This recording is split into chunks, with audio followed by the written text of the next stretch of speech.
Not everyone who says to me, Lord, Lord, will enter the kingdom of heaven. That line is also in the Gospel of Matthew 7. It's not directed at atheists. It's not aimed at people out there. It's for those who believe they're already in. And just before that, Jesus says something else. Something that, if you really hear it, is even more unsettling. He says there are two paths, one wide, one narrow, and most people are on the wide one. Not because they hate God, but not because they're trying to resist him, but because they don't recognize it. They keep going. They keep living. They believe they're fine. You may see them every day. At times you may have thought like them.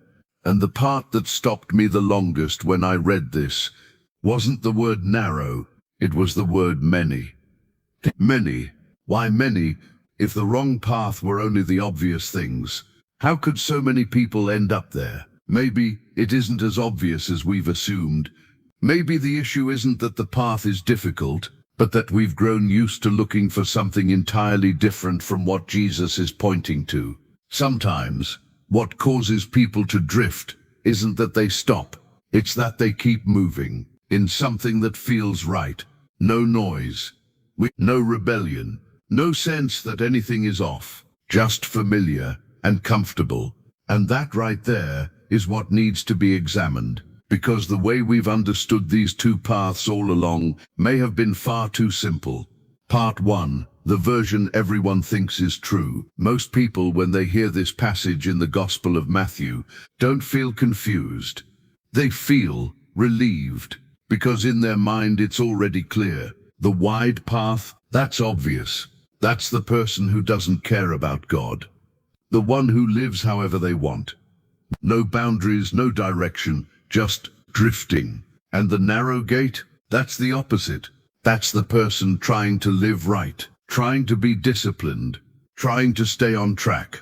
It sounds clean, it sounds simple, and more importantly, it lets you place yourself somewhere. You look at your life and you think, I'm not perfect, but I'm not like that. And that thought alone is enough to make you feel like you're probably on the right path. I remember talking to someone once, not someone careless, not someone reckless. He had structure, routine. He believed in God. He told me very calmly, I think I'm doing okay. I try to live right. I don't go too far off. There was no arrogance in it, just quiet confidence. And that's what stayed with me, because nothing about his life looked like the wide road people imagine. No chaos, no obvious rebellion, just a steady sense that he was fine. And that's where this gets uncomfortable, because if the wide path only looked like destruction, you wouldn't need a warning. People don't stay long in things that are clearly falling apart. But what Jesus describes is a road full of people who keep walking, not because they're blind, but because everything around them feels normal. So maybe the difference between these two paths isn't as simple as good versus bad. Maybe it's not even about how things look on the surface, because it's possible to live a life that seems stable, reasonable, even right, and still never question whether you've actually entered through the gate at all. Part 2, the road you don't question. There was a man I met once, nothing extreme about his life. He had a job, a routine, he believed in God. If you looked at him from the outside, you wouldn't hesitate.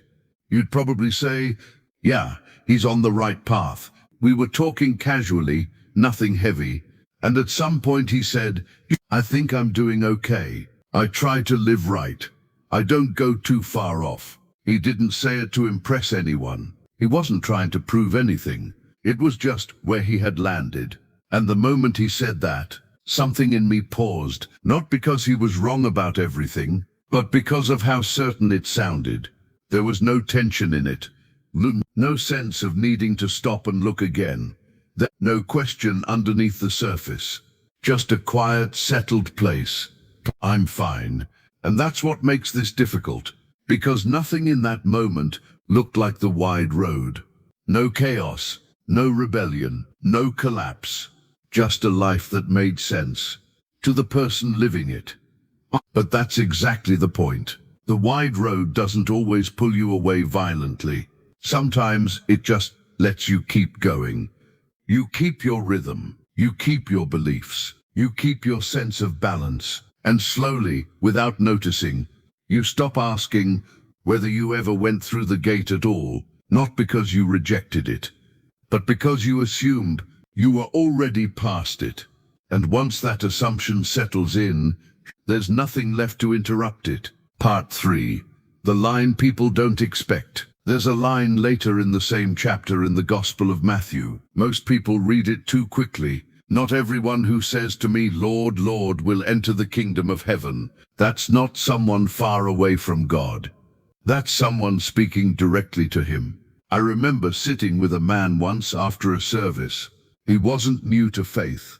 He'd been around for years. He served. He showed up early. He stayed late. People trusted him. And at one point, almost casually, he said, "I just want to make sure I've done enough, that I've really lived it." He didn't say it with fear, just quiet sincerity, like someone checking a list in their head. And that's what this line brings into the light. Because in that moment, it wasn't about knowing God.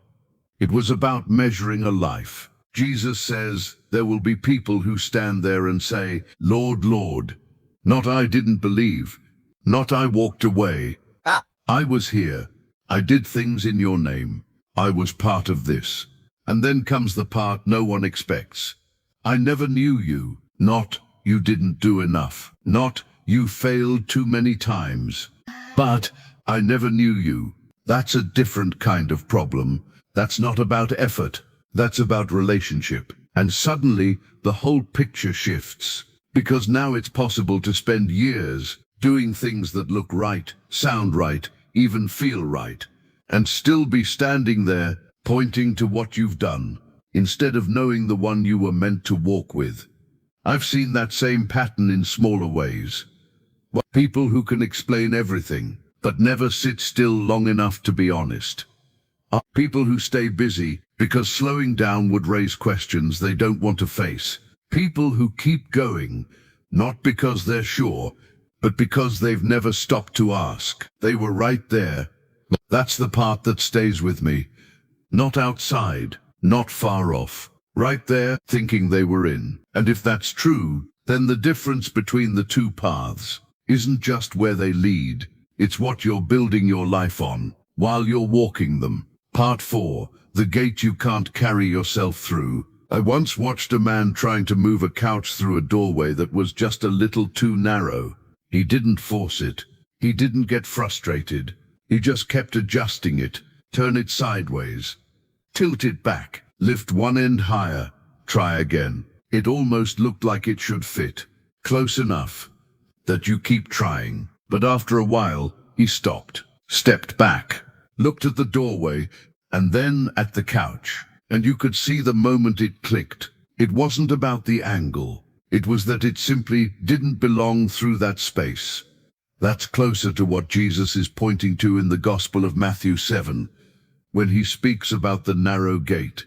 We tend to imagine it differently, like a harder road, a stricter version of life. So we adjust ourselves, try a little more, fix a few things, become a better version of who we already are. But the narrow gate doesn't just limit where you walk. It limits what you can bring. The version of you that quietly says, "I think I'm doing okay," doesn't pass through that gate. The part of you that measures, compares, and settles doesn't pass through either. Because this isn't about refining what you're carrying. It's about realizing some of it doesn't go through at all. And that's where it becomes difficult. Not on the outside, but inside. Letting go of obvious sin. People understand that. But letting go of the version of yourself that feels stable, reasonable, even right, that's something else entirely. That's why the gate feels narrow. Not because it's hidden, not because it's far away, but because it doesn't let you stay the way you've learned to see yourself. You don't move through it by becoming a slightly better version of who you are. You move through it when you're no longer holding on to the version of you that thought you were already inside. Part 5, where the path actually changes. There isn't a checklist for this. No clear set of steps that you can follow quietly and then feel certain you've made it through. But there are moments, very small ones, that begin to tell you something is shifting. When you stop measuring yourself against other people. When I think I'm doing okay no longer feels like enough. When you realize you've been standing at the door, talking about it, thinking about it, adjusting your life around it, but never actually letting go of the part of you that's been holding everything together. And maybe it doesn't happen all at once. Maybe it starts like this. A quiet moment where you stop trying to prove anything and become honest in a way you've been avoiding. Not performing, not comparing, not explaining, just standing there. Because the narrow gate isn't something you manage your way through. It's something you enter when you're no longer holding on to what you thought would get you in. Lord, I don't want to assume I'm okay just because everything around me feels familiar. I don't want to measure myself by what I see or by what I've done. If I've been walking without ever truly coming to you, show me, not all at once, but clearly enough that I don't keep going the same way. I take away what I've been holding on to feel secure, even the quiet, confident call that says, I think I'm fine. I don't want to stand near you and still not know you. So teach me to come honestly, without pretending, without comparing, without trying to prove anything. And if the way forward means letting go of the version of me I've been trusting, then give me the courage to do that. Lead me not just to the right path, but through the gate I've never really entered. Amen. Conclusion. The gate isn't hidden. It's just not what we were looking for. Not wider, not easier. Not something that lets us stay the same and still feel certain we've arrived. And maybe for the first time, you're not as sure as you were before. Not as settled. Not as quick to say, I think I'm okay. That's not a bad place to be. It might feel unfamiliar, even a little uncomfortable. But sometimes, that's exactly where something real begins. Because when the noise quiets down, when the comparisons fall away, when you stop trying to measure where you stand, what's left is something far more honest. And that's where he meets you. Not when everything is figured out, not when you've proven anything, but right there, when you're no longer holding on to the version of you that thought you were already inside. The gate isn't far, and you don't have to force your way through it. You just come.